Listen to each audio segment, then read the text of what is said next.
The coffee machine sputtered its last drops into the ceramic mug as 26-year-old Caroline Meyer stood in the executive kitchen of Sterling Enterprises, her fingers trembling slightly as she checked her phone for the third time that morning. The small device felt heavier than usual in her palm, weighted down by the secret it contained. A grainy black-and-white image that had appeared on her screen just 48 hours ago, transforming her entire world in an instant. She had worked as the executive assistant to Vincent Sterling for nearly 2 years, and in that time, she had mastered the art of invisibility. People like her, the ones who came from the wrong side of Chicago, who had put themselves through community college while working 3 jobs, who wore the same 5 outfits rotated carefully throughout the week, learned early how to blend into the marble walls and polished floors of places like this. Vincent Sterling inhabited a different universe, one where helicopters waited on rooftops and vacation homes dotted 3 different continents. His upcoming wedding to Diane Whitmore, heiress to the Whitmore Hotel empire, had been splashed across every society page for months. Caroline tucked a strand of honey blonde hair behind her ear and carried the coffee back to her desk, positioned strategically outside Vincent's corner office on the 42nd floor. Through the glass walls, she could see him on a phone call, his dark hair slightly disheveled in that way that probably cost hundreds of dollars to achieve at whatever salon men like him frequented. At 34, Vincent had built his commercial real estate empire from a modest inheritance into something worth billions, and despite his wealth, he had always treated Caroline with distant but genuine respect. That was precisely why the mistake she had made 20 minutes ago was going to destroy everything. Her best friend Jamie had texted that morning, asking if Caroline had shown her mother the ultrasound yet. Caroline had been sitting at her desk, Vincent's calendar open on one screen, her personal phone in her hand.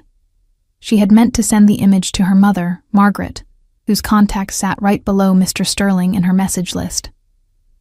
But her fingers had moved too quickly, her mind preoccupied with the morning's tasks, and she had attached the small gray image showing a tiny bean-shaped form, 8 weeks and 3 days according to the date stamp, to the wrong conversation. The message had included her reply to Jamie. "Not yet. Mom's going to be devastated. I can't afford this baby, but I can't not have it either. The father doesn't even know. He made it clear that night meant nothing." Caroline had realized her mistake 5 seconds after hitting send. 5 seconds that felt like 5 years as she watched the delivered status appear. Then the read notification pop up almost immediately. Vincent was meticulous about checking every message, every email. It was one of the things that made him so successful and so demanding to work for. She had sat frozen at her desk, her heart hammering against her ribs, waiting for the intercom to buzz or for him to emerge from his office with questions. But an hour had passed, then 2, and nothing had happened. Vincent had continued his morning as usual. A conference call with the Tokyo office, a meeting with the construction team about the new development in Austin, another call with the wedding planner about some crisis involving imported orchids. Now, as the morning stretched toward noon, Caroline wondered if perhaps he hadn't seen it, or if he had simply dismissed it as a misdirected message not worth acknowledging. Men like Vincent Sterling didn't concern themselves with the personal problems of their assistants. She was relatively certain she could be on fire at her desk, and he would simply step over her to get to his next meeting, then perhaps send HR to handle the situation. The phone on her desk rang, the internal line from Vincent's office. Caroline's breath caught. "Caroline, could you come in, please?" His voice sounded different than usual, quieter, more careful. She stood on legs that felt like they might buckle, smoothed her modest navy dress, and walked the 15 feet to his door.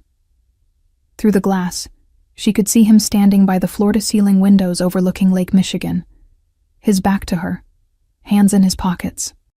"Close the door," he said without turning around. Caroline obeyed, her pulse roaring in her ears. This was it. She would be fired, probably escorted out by security, her meager savings nowhere near enough to cover the costs of having a baby alone. Her studio apartment in a questionable neighborhood already consumed most of her paycheck. "I received an interesting message from you this morning," Vincent said, still facing the windows. "I assume it wasn't intended for me." "Mr. Sterling, I am so incredibly sorry. It was an accident. I meant to send it to my mother and I—" Caroline's voice cracked despite her best efforts to maintain composure. "Is it true?" He turned to face her now, and Caroline was startled to see something unexpected in his gray eyes. Not anger, not disgust, but something that looked almost like concern. "Are you 8 weeks pregnant?" Caroline nodded, unable to speak, her throat tight with unshed tears. "And the father?" "He doesn't know. It was—" She paused, humiliation burning through her. "It was one night. Someone I met at my second job. I waitress on weekends at a restaurant in Lincoln Park. He was clear it was just one evening. I haven't seen him since, and I don't have any way to contact him beyond a first name that might not even be real." Vincent was quiet for a long moment, studying her with an intensity that made Caroline want to disappear into the expensive carpet beneath her feet. She had never stood in his office for more than 30 seconds at a time, and never with the door closed. The space smelled like his cologne, something woody and probably worth more than her monthly rent. "Sit down," he said finally, gesturing to one of the leather chairs facing his desk. Caroline sat, perched on the edge of the seat, waiting for the inevitable dismissal. Companies like Sterling Enterprises didn't keep pregnant, unwed assistants who couldn't keep their personal lives separate from their professional ones. Vincent moved to his desk but didn't sit. Instead, he pressed a button on his phone. "Janet, clear my schedule for the rest of the day. Cancel everything, including the dinner with the Whitmore family tonight." "Mr. Sterling, your wedding is in 10 days. His secretary's voice crackled through the speaker, alarmed. "Mrs. Whitmore will be—" "Cancel it," he repeated, his tone leaving no room for argument. He released the button and looked at Caroline again. "How much do you make working here?" The question caught her off guard. $62,000 a year, she said quietly. "And the waitressing?" "Maybe another 15,000 depending on tips." Vincent nodded slowly, as if calculating something in his head. "That's not enough to raise a child in this city, especially alone." "I know," Caroline whispered. "I've been trying to figure it out. Maybe I can move back with my mother in Indiana, find something there. She's not well. She has diabetes and can barely afford her medications. But maybe between the two of us we could—" "No," Vincent interrupted. The single word hung in the air between them. Caroline looked up, confused. "No? I have a different proposal." He leaned against his desk, his expression unreadable. "What if I told you that I could solve your problem, and you could solve mine?" "I don't understand." Vincent pulled his phone from his pocket and scrolled for a moment before turning the screen toward her. It showed a tabloid website with a headline that made Caroline's stomach drop. "Sterling Empire Heirs Wild Night. Billionaire's Bachelor Party Scandal Surfaces." The article showed photos of Vincent at what appeared to be an upscale restaurant, but in the background of one image, partially obscured, was another man who looked remarkably similar to Vincent. The caption speculated about inappropriate behavior at what was supposedly Vincent's bachelor party. "That's not me," Vincent said quietly. "That's my younger brother Marcus. He has a talent for making poor decisions and an unfortunate resemblance to me. This photo was taken 3 months ago. The press doesn't know it's him. They think it's me. Diane's family is using it as leverage." "Leverage for what?" "To restructure our prenuptial agreement. The Whitmores want controlling interest in 3 of my most valuable properties. If I don't agree, they'll leak more information, real or fabricated, and destroy my reputation right before several crucial deals close." His jaw tightened. "I've spent 2 years negotiating this marriage like a business merger, which is essentially what it is. Diane and I have an understanding. There's no love involved, just mutual benefit, but I'm tired of being manipulated." Caroline still didn't understand what any of this had to do with her, but a strange feeling was building in her chest, something between hope and terror. Vincent set his phone down and looked directly at her. "What if you weren't alone? What if that baby had a father's name on the birth certificate, someone who could provide everything you both needed?" The implication hit Caroline like a physical blow. "You can't be serious. I'm completely serious." Vincent's voice was steady, businesslike, as if he were proposing a real estate deal rather than something that would alter both their lives forever. "You need financial security and support for your child. I need an escape from a marriage that's become a trap. We could help each other. You want to pretend to be my baby's father?" Caroline couldn't keep the disbelief from her voice. Not pretend. Legally claim paternity. Marry you. Raise this child as my own. He paused. I'm not suggesting a real marriage in the traditional sense, at least not initially, but it would be real on paper. You and the baby would have everything you need. In exchange, I get out of the Whitmore situation and gain something they can't manipulate. A family. Caroline's mind spun. This couldn't be real. Men like Vincent Sterling didn't marry their assistants, didn't claim other men's children, didn't throw away carefully planned society weddings for pregnant employees they barely knew. Why would you do this? She asked, her voice barely audible. Vincent was quiet for a long moment, his gaze drifting to the windows again. Because I've spent the last decade building an empire, and somewhere along the way I forgot to build a life.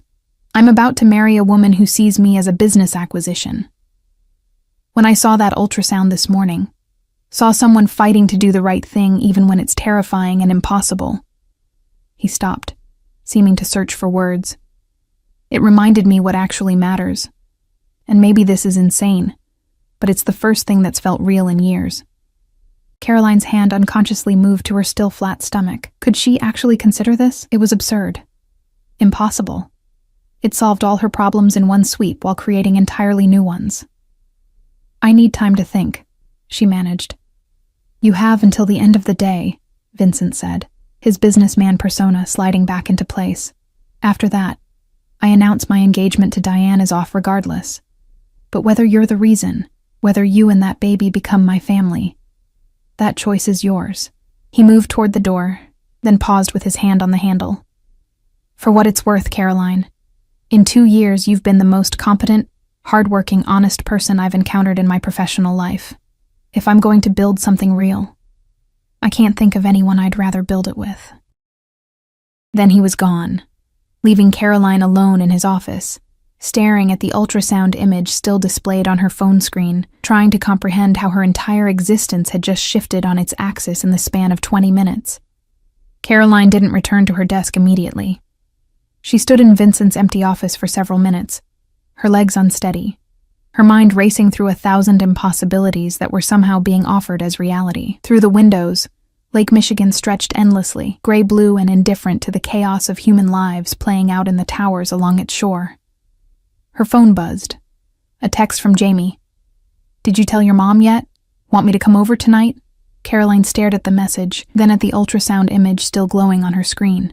8 weeks and 3 days, a cluster of cells that was somehow already a person, already depending on her to make impossible choices. She thought about her mother's small house in Terre Haute, the peeling paint, and the perpetual smell of medical bills piling up.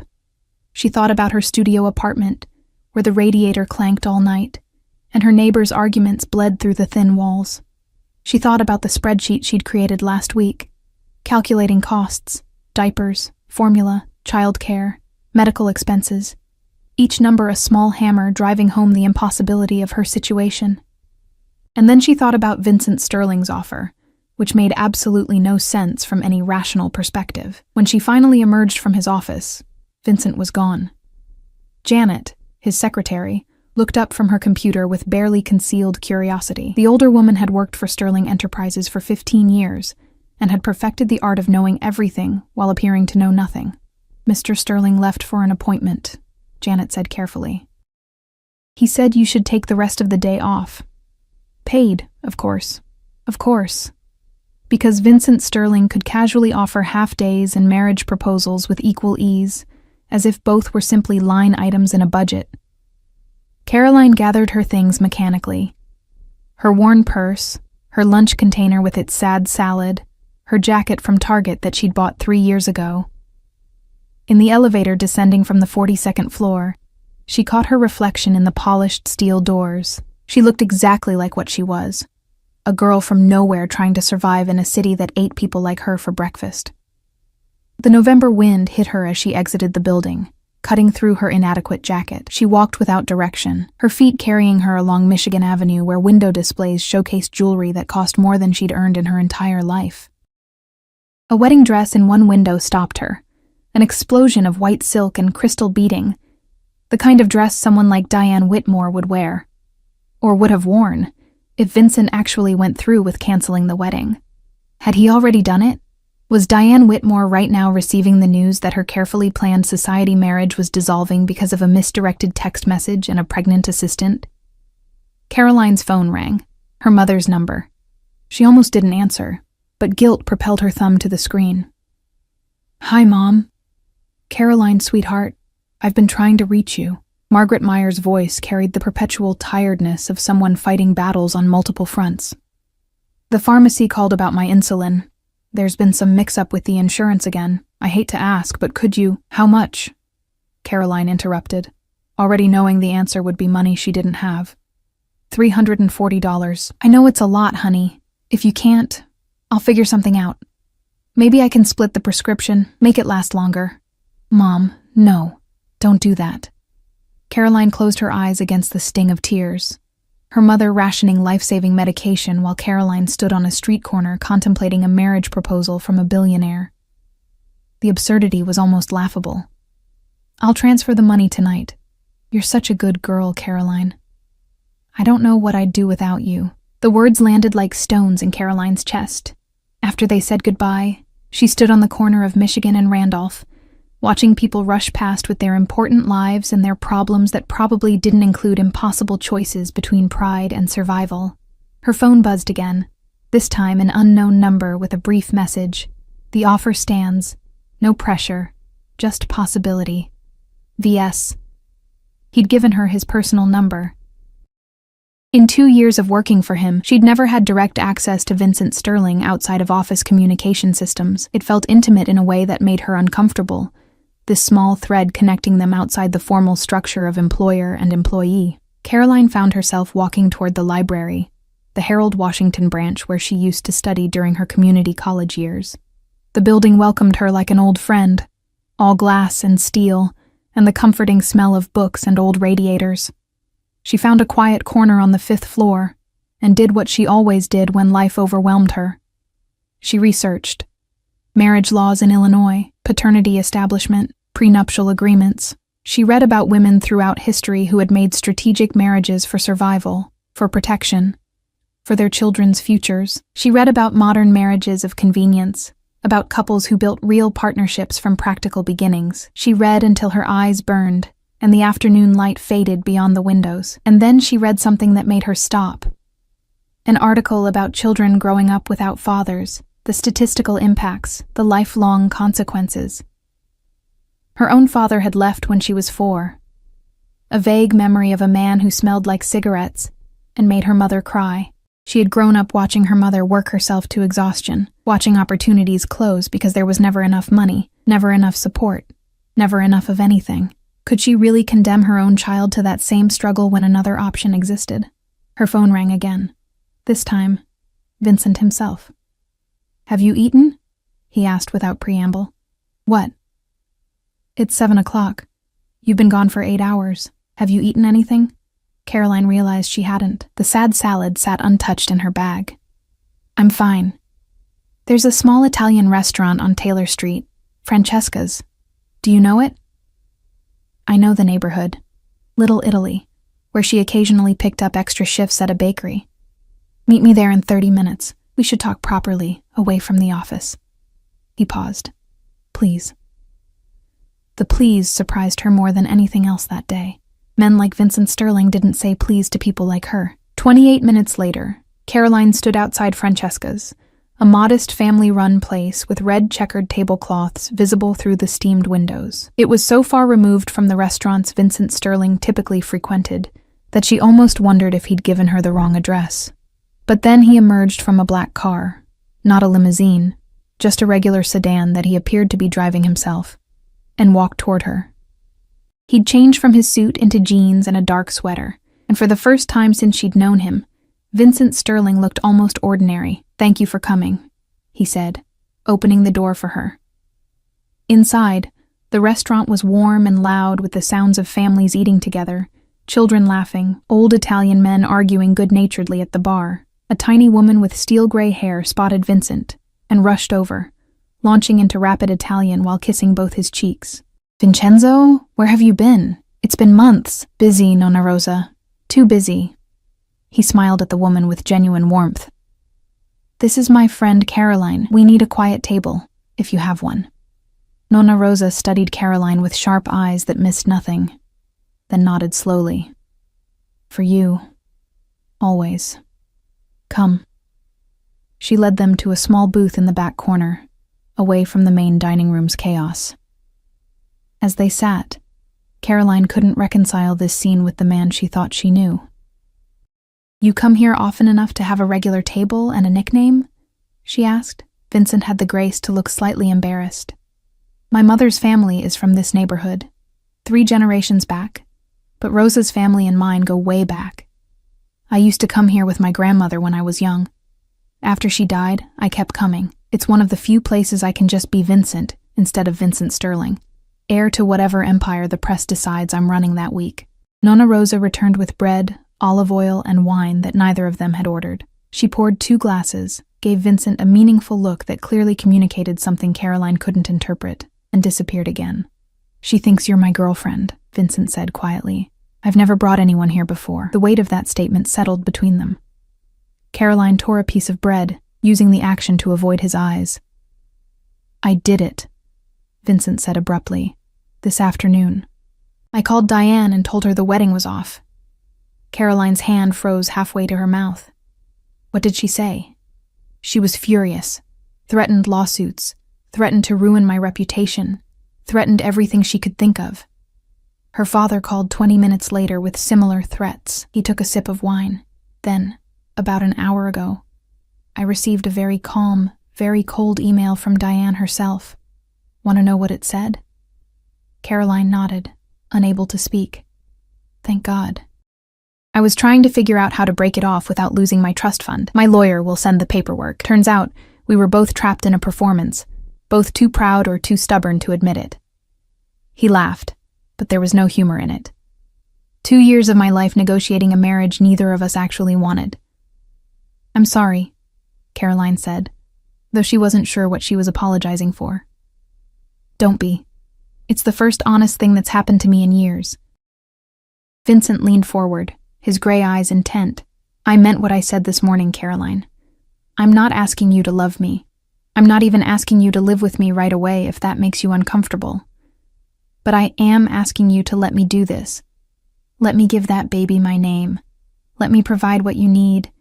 Let me be part of something real instead of another calculated move in the game I've been playing. Why? The question burst from Caroline before she could stop it. Why would you want to tie yourself to someone like me? I'm nobody. I have nothing to offer you. You're wrong. Vincent's voice was quiet but firm.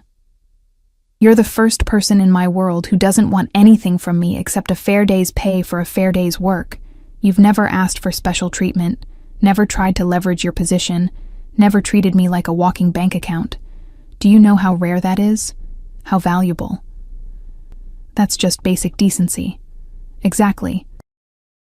And it's almost impossible to find. He reached across the table, not quite touching her hand, but close enough that she could feel the warmth of his palm. I'm 34 years old, Caroline. I've built something successful, but I've been miserable doing it. Every relationship is a transaction. Every friendship has an agenda. I'm tired of it. When I saw that ultrasound this morning, I saw a chance to build something different, something genuine. This is insane, Caroline whispered. People don't do this. People do what they need to do to survive. You are willing to move back to Indiana, to sacrifice your life here to give your baby a chance. That's not so different from what I'm proposing. The only difference is scale. Nonna Rosa appeared with plates of pasta neither of them had ordered. Rigatoni in a rich meat sauce that smelled like heaven. She set them down, studied the tension at the table, and patted Vincent's shoulder. Mangia, she commanded. Everything is better with food. They ate in silence for several minutes. The pasta was incredible, and Caroline realized she was actually hungry for the first time in weeks. Morning sickness had made most food unappealing, but this tasted like comfort and safety. If I agreed, Caroline said slowly, what would it actually look like? Vincent set down his fork, giving her his full attention. We'd get married quickly and quietly. I'd set up accounts in your name, enough that you never have to worry about money again, for you or your mother or the baby. You could keep working if you wanted or not. We'd figure out living arrangements that work for both of us. And we'd take it day by day, building whatever this becomes. And if it doesn't work, if we realize it was a mistake, then we end it as gracefully as we can. And you and the baby are still provided for. That would be in writing, legally binding. You'd never be left without support, regardless of what happens between us. It was too much. Too generous. Too perfect. What do you really get out of this, Vincent? There has to be something more. He was quiet for a long moment, swirling wine in his glass. The truth? I'm lonely. I'm surrounded by people all the time, but I'm completely alone. I want what my grandparents had, what I saw at this table 20 years ago. Partnership. Family. Something real. He looked up at her. Maybe that makes me selfish. Maybe I'm using your situation to fill a void in my own life, but at least I'm being honest about it. The honesty was what did it. Not the money, not the security, but the raw vulnerability in his admission. I need one promise, Caroline heard herself say. No matter what happens, you won't use this against me. You won't use the baby as leverage, or take them away, or— Never, Vincent interrupted, his voice fierce. That child deserves better than the games adults play.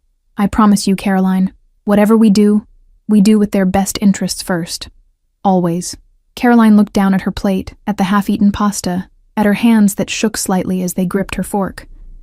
She thought about the ultrasound image, about the tiny life depending on her to make impossible choices. She thought about her mother's insulin and her own exhaustion and the very real possibility that pride was a luxury she couldn't afford. Okay, she whispered. Okay, let's do this.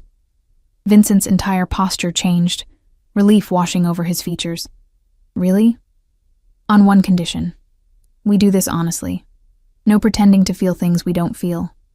No performance for the press or the public, just honesty, partnership, like you said, deal. He extended his hand across the table, formal and businesslike. Caroline took it, and the moment their palms connected, she felt the weight of the decision settle over both of them. This was real.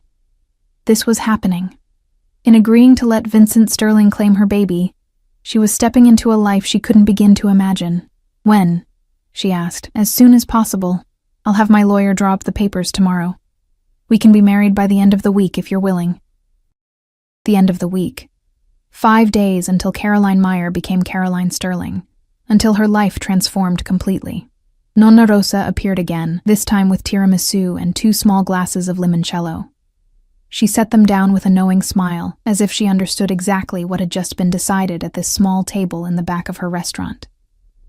Per la familia, she said softly. For the family. Caroline lifted her glass with trembling fingers, meeting Vincent's eyes across the table. In them, she saw the same fear and hope that churned in her own chest. 2 people taking a leap into the unknown, bound together by circumstance and a tiny life that neither of them had planned for. What neither of them knew, as they sealed their agreement with sweet wine and Nonna Rosa's blessing, was that the security cameras outside the restaurant had already captured their meeting. By morning, the photos would be in the hands of someone who had every reason to destroy what they were building before it even began. The morning after their dinner at Francesca's, Caroline woke in her studio apartment to 17 missed calls and 43 text messages. Her heart hammered as she scrolled through them, most from numbers she didn't recognize, but several from Jamie and 3 from her mother. Jamie's messages were increasingly frantic. Call me now. Caroline, what the hell is going on? Why is your picture all over social media with Vincent Sterling? With shaking hands, Caroline opened her browser and typed her own name. The results made her stomach drop. Sterling Heir's secret romance. Billionaire caught in intimate dinner with mystery woman. The photos were grainy but unmistakable. Vincent opening the car door for her, the 2 of them visible through Francesca's windows, their hands clasped across the table. Somehow, the photographer had even captured the moment they'd toasted with limoncello, transforming a simple gesture into something that looked decidedly romantic. The articles speculated wildly. Some suggested she was the reason for his broken engagement.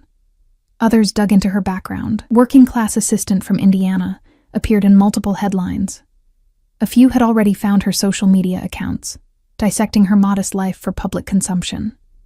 Her phone rang again. Vincent's number. Have you seen it? His voice was tight. Yes. I'm sorry. I should have anticipated this. Diane's father must have had us followed. He paused. How are you handling it? Caroline looked around her tiny apartment, at the water stain on the ceiling and the window that didn't quite close properly. I don't know. I've never been in the news before. People are saying terrible things. Don't read the comments. Never read the comments. Vincent's tone softened. Listen, this actually accelerates our timeline. The story is out there now. We need to control the narrative before it controls us. Can you meet me at my lawyer's office in an hour? An hour? Vincent, I need to think. This is all happening so fast. I know it's overwhelming. But Caroline, those photographers aren't going to leave you alone now. They'll be at your apartment, at your work, everywhere. The fastest way to shut this down is to make it official, to give them a story that ends the speculation. He was right, even though every instinct in Caroline's body screamed at her to run. Okay, send me the address. 45 minutes later, Caroline stood outside a glass tower in the Loop, her hair still damp from the world's fastest shower, wearing the best outfit she owned, a gray dress she usually reserved for important meetings. A photographer materialized from nowhere, camera clicking rapidly. Caroline Meyer, is it true you're pregnant with Vincent Sterling's baby? The question hit her like a slap. How did they know? The ultrasound had only gone to Vincent, unless... A black SUV pulled up to the curb, and Vincent emerged, immediately positioning himself between Caroline and the photographer. That's enough. She has no comment. He guided her into the building with a protective hand on her lower back, the gesture both comforting and strange. In the elevator, Caroline fought to catch her breath. They know about the baby, she said. How do they know? Vincent's jaw tightened. Diane. She must have someone at the office who saw the message or heard something. She's trying to paint me as the villain, the boss who got his assistant pregnant and abandoned his fiancée. But that's not what happened. The truth doesn't matter to people like the Whitmores. Only leverage does. The elevator opened onto the 48th floor. But we're going to turn this around. By this afternoon, we're going to give them a different story. The lawyer's office was all dark wood and leather, the kind of place designed to intimidate. Richard Crawford was a silver-haired man in his 60s who greeted them with professional warmth and no visible judgment about the situation. Vincent explained the basics, Richard said, gesturing for them to sit. I've drawn up preliminary papers. This is a prenuptial agreement that protects both of you, along with the legal documents for paternity establishment. He slid a thick folder across the desk. Caroline opened it, her eyes swimming over legal language she barely understood. Vincent leaned closer, his shoulder brushing hers as he pointed to specific sections. This part establishes a trust fund for the baby, $5 million, inaccessible to either of us, held until they turn 25. This section sets up your personal accounts, $2 million immediately, with a monthly allowance of $50,000 regardless of our marital status. Caroline's vision blurred. $2 million, $50,000 per month. The numbers were so large they became abstract, meaningless. If the marriage ends for any reason, Vincent continued, you receive an additional settlement of $10 million plus the house in Lincoln Park that I'm deeding to you today. Your mother's medical expenses are covered for life through a separate trust, and this clause ensures that I can never pursue custody of the child without your explicit consent. This is too much, Caroline whispered. Vincent, this is... fair. He interrupted firmly. This is fair. You're giving me legitimacy, a way out of a toxic situation, and a chance at something real. This is the least I can do to ensure you're protected. Richard cleared his throat. There's also a clause about the marriage itself. Vincent wanted to ensure you understood that there's no requirement for... He paused delicately. Physical intimacy. The marriage can be as much or as little as you both decide. Caroline felt heat rise in her cheeks. Of course. This was a business arrangement. The fact that her baby would legally be Vincent's didn't change the fundamental nature of their agreement. I need you to understand something, Caroline, Vincent said, turning to face her fully. You can walk away right now. Take the money for your mother's medical bills. Take a settlement for yourself, and we never speak of this again. I won't hold you to anything. But if you sign these papers, we're committed to seeing this through, at least for the baby's sake. Caroline thought about the photographer outside, about her mother's insulin, about the tiny life growing inside her that deserved better than struggle and uncertainty. She thought about Vincent's loneliness and her own, about two people trying to build something functional from broken pieces. "Where's the pen?" she asked. Relief flickered across Vincent's face. For the next hour, they signed document after document while Richard explained each one. By the time they finished, Caroline's hand ached, and her head spun with the magnitude of what she'd just done. "The marriage license can be filed today," Richard said. "Illinois has no waiting period. You could be married as early as tomorrow." "Let's do it," Vincent said. "Small ceremony. Just us and whatever witnesses we need." Richard nodded. "I can arrange for a judge. My office tomorrow at 2 p.m. It was really happening. In less than 24 hours, Caroline Meyer would become Caroline Sterling. They left through a back exit to avoid the photographers, but it didn't matter. By the time they reached Vincent's car, Caroline's phone was exploding with messages again. This time, one made her blood run cold. It was from a number she hadn't seen in 3 months, from the night that had changed everything. "Saw you on the news.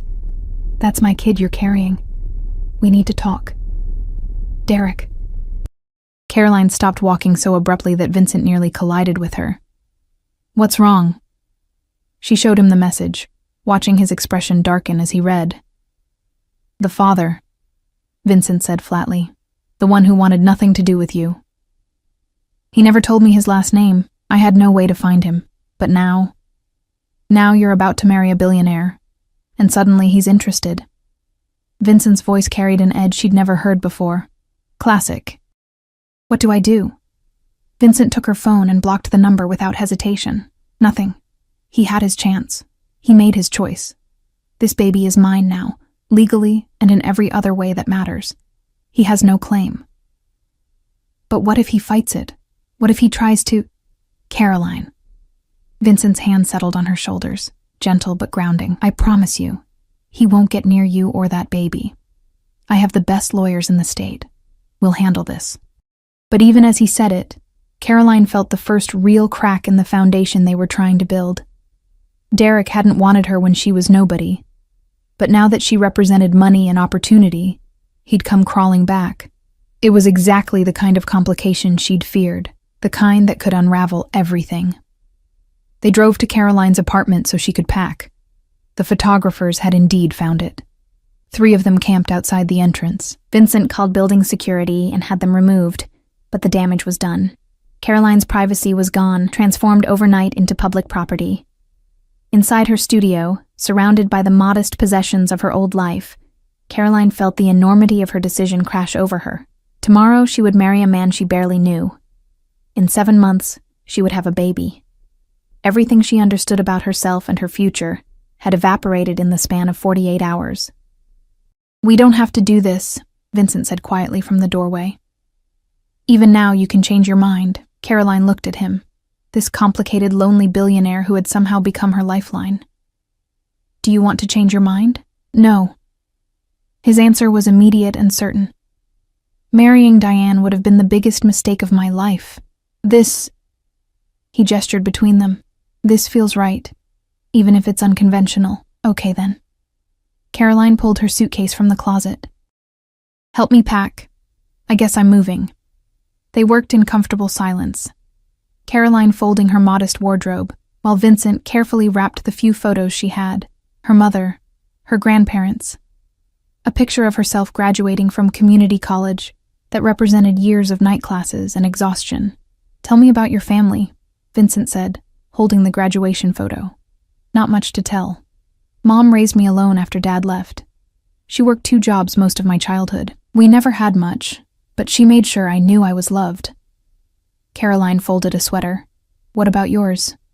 "Old money that my father nearly destroyed through bad investments. I spent my 20s rebuilding what he lost, proving I wasn't like him. My mother died when I was 22. Marcus, my brother, deals with the family legacy by pretending none of it matters and making spectacular mistakes." Vincent set the photo down carefully. We're not close. That's sad. It's reality in families like mine. Everything is about appearance and achievement. Love is secondary to success. That's not how I want to raise this baby, Caroline said firmly. Vincent looked at her with something that might have been admiration. Me neither. A knock at the door made them both freeze. Caroline approached cautiously and checked the peephole. Her mother stood in the hallway, looking small and worried and completely out of place in the dingy corridor. Mom? Caroline opened the door. What are you doing here? Margaret Meyer took one look at her daughter's face and pulled her into a fierce hug. What I should have done weeks ago. My baby girl is all over the news, and I wasn't going to stay in Indiana while you face this alone. Over her mother's shoulder, Caroline met Vincent's eyes. He gave her a small nod and quietly stepped into the hallway to give them privacy. Mom, I can explain. Are you pregnant? Margaret pulled back, searching Caroline's face. There was no point in lying. Yes, 8 weeks. Her mother's eyes filled with tears, but not the disappointment Caroline had feared. Oh, sweetheart. And this man, this billionaire, is he the father? It's complicated. Complicated how? Margaret's voice sharpened with protective instinct. Caroline Marie Meyer, what have you gotten yourself into? So Caroline told her everything, the real father's rejection, the accidental message, Vincent's proposal, the agreement they'd made. Her mother listened without interrupting, her expression cycling through shock, concern, and finally, something that looked like grudging acceptance. This is insane, Margaret said when Caroline finished. I know, but you're doing it anyway. I have to, Mom, for the baby. And for you, your medical bills. Don't you dare make this about me, Margaret interrupted fiercely. I don't want you marrying some man you don't love because of my diabetes. It's not just that. Mom, he's kind, he's honest. He's offering us a chance at a life where we don't have to struggle every single day. Can I really say no to that? Margaret was quiet for a long moment, studying her daughter's face. Do you trust him? Caroline thought about Vincent blocking Derek's number without hesitation, about his promise to protect her and the baby, about the vulnerability in his eyes when he admitted his loneliness. Yes, she said, I do. Then I trust your judgment. Margaret squeezed her hand. But if he hurts you, billionaire or not, he'll answer to me. Despite everything, Caroline laughed. I'll let him know. Vincent returned a few minutes later with coffee and pastries from somewhere, because apparently billionaires could materialize food from thin air. He greeted Margaret with respectful formality that gradually warmed into genuine conversation as they discussed Caroline's childhood, her work ethic, her dreams. She wanted to be a teacher, Margaret told Vincent, before life got in the way. She's brilliant with children. Mom? Caroline protested, embarrassed, but Vincent was looking at her with new interest. Why didn't you pursue it? Teaching degrees cost money and time. I had neither. Caroline shrugged. It's fine, I like my job. Liked, Vincent corrected gently. Past tense. After tomorrow you can do whatever you want, including going back to school if that interests you. The casual way he said it, as if graduate school was just another checkbox on a list, reminded Caroline of the vast gulf between their worlds. But it also opened a door she'd thought permanently closed years ago. By evening, Caroline's studio was packed into boxes, her entire life fitting into the back of Vincent's SUV with room to spare. Margaret had agreed to stay at Vincent's house, mansion really, for the week, at least until after the wedding. As they drove through Chicago toward Lincoln Park and whatever her new life would be, Caroline pressed her hand against the window and watched her old neighborhood disappear behind them. Tomorrow she would marry Vincent Sterling. In a week, the media would find something else to obsess over. In 7 months, she would hold her baby for the first time. What Caroline didn't know, as they turned onto the tree-lined street where Vincent's house waited, was that Derek had already hired a lawyer. The blocked message had only made him more determined, and the team he'd assembled was preparing to challenge Vincent's paternity claim with everything they had. The battle for Caroline's baby and the future they were all trying to build was just beginning. The wedding took place in Richard Crawford's office at exactly 2 p.m., witnessed by the lawyer's assistant and Nonna Rosa, who Vincent had insisted on inviting.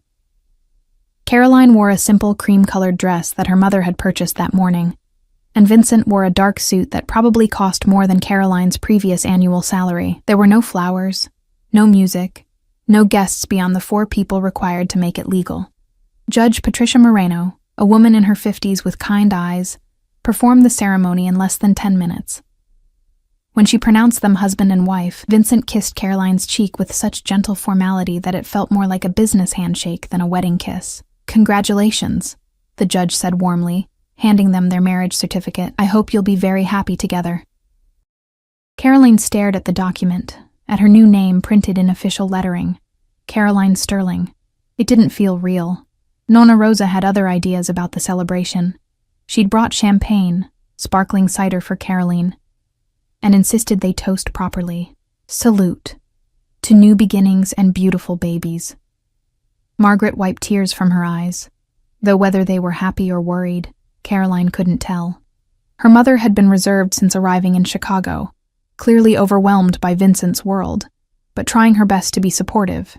They had dinner that night at Vincent's house, a stunning 3-story brownstone in Lincoln Park that Caroline would apparently now call home, the house that Vincent had deeded to her, ensuring she would always have security regardless of what happened to their marriage. As Margaret helped Nonna Rosa prepare an elaborate Italian feast in the kitchen, the 2 women bonding over recipes and grandmother stories, Vincent led Caroline upstairs to show her the bedrooms. "This is the master suite," he said, opening a door to reveal a spacious room with floor-to-ceiling windows overlooking a private garden.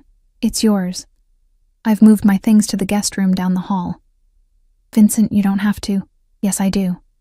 This is your home now, Caroline. You should be comfortable."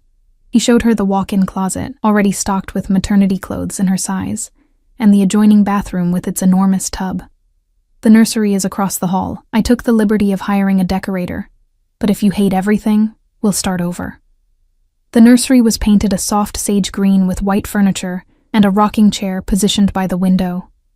It was beautiful and thoughtful, and somehow made everything feel impossibly real. "It's perfect," Caroline whispered. They stood there in silence, 2 strangers bound by law and circumstance, staring at the room where Caroline's baby would sleep. Vincent's baby now, legally, if not biologically. "I got a call from my lawyer this afternoon," Vincent said quietly. "Derek, the biological father, has filed a petition to establish paternity and seek custody." Caroline's hands instinctively moved to her stomach. "Can he do that?" "He can try, but Richard is confident we can fight it. We're married now, and Illinois law presumes that you're my child. Derek will have to prove paternity, which means genetic testing after the baby is born. That gives us 7 months to build an unshakable case that I'm this child's father in every way that matters. What if we lose?" Vincent turned to face her fully. "We won't. I promise you, Caroline, I will not let him take this baby from you. From us." The fierceness in his voice surprised her. In just 2 days, Vincent had somehow become invested in this child's future, protective in a way that went beyond their business arrangement. Dinner was chaotic and warm, Nonna Rosa telling embarrassing stories about young Vincent, while Margaret shared equally mortifying tales about Caroline's childhood. The 2 older women treated the marriage like a genuine love match, either oblivious to or deliberately ignoring the transactional nature of the arrangement. After they left, Caroline and Vincent cleaned up together in companionable silence. It felt oddly domestic, this simple act of washing dishes and putting away food. "Thank you," Caroline said as she dried the last plate. "For all of this, for protecting me and the baby, for giving my mother peace of mind. I know this isn't what you imagined for your life." Vincent leaned against the counter, studying her. "Honestly, my imagined life was pretty miserable. This," he gestured around the kitchen, at the evidence of family dinner, "this is better." Over the following weeks, they fell into an unexpected rhythm. Vincent went to work, and Caroline tried to adjust to not working, though she often found herself at the Sterling Enterprises office anyway, unable to break the habit. They had dinner together most evenings, conversations gradually moving from awkward small talk to genuine exchanges about their days, their pasts, their hopes for the future. The media frenzy eventually died down, replaced by new scandals and new headlines. Derek's legal challenge moved slowly through the courts, but Richard remained confident. The baby grew, Caroline's stomach beginning to show, and Vincent surprised her by attending every doctor's appointment, asking questions, and taking notes like he was studying for the most important exam of his life. One evening in her 4th month, Caroline found Vincent in the nursery, assembling a crib with intense concentration. "You don't have to do that," she said from the doorway. "We could hire someone. I want to." He didn't look up from the instruction manual. "My father never built anything for me or Marcus. Everything was always done by staff. I want this baby to know that their father—" He paused, the word hanging in the air, "that I cared enough to build their furniture myself, even if I'm terrible at it." Caroline sat in the rocking chair, watching him work. "You're going to be a good father, Vincent." He looked up then, something vulnerable in his expression. "You really think so?" "I know so." That night marked a shift between them. The careful distance they'd maintained began to close, not into romance exactly, but into genuine partnership. They were building something neither had expected. Friendship, trust, maybe even the foundation of something more. When Derek's lawyer finally dropped the custody petition 2 months later, deterred by Vincent's legal team and the clear evidence of a stable married home, Vincent took Caroline to Francesca's to celebrate. Nonna Rosa fussed over Caroline's growing belly and predicted it would be a boy with strong lungs. "To victories," Vincent said, raising his glass. "To new beginnings," Caroline countered, touching her glass to his. As she looked across the table at the man who had changed her life so completely, Caroline realized something that both terrified and thrilled her. She was falling in love with her husband. The arrangement that had begun as pure practicality was transforming into something real, something neither of them had dared to hope for. Vincent must have seen something in her expression, because his own softened. "Caroline, I know," she interrupted gently. "Me too." They didn't need to say more. The understanding passed between them like a promise, like a beginning to the marriage they'd legally started months ago, but were only now truly entering. 3 months later, Caroline gave birth to a healthy baby boy they named Michael Vincent Sterling. As Vincent held his son for the first time, tears streaming down his face, Caroline understood that biology meant nothing compared to choice. Vincent had chosen them, and they had chosen him, and together they had built a family from impossible circumstances. Their love story hadn't been conventional, but it was real. And in the end, that was all that mattered.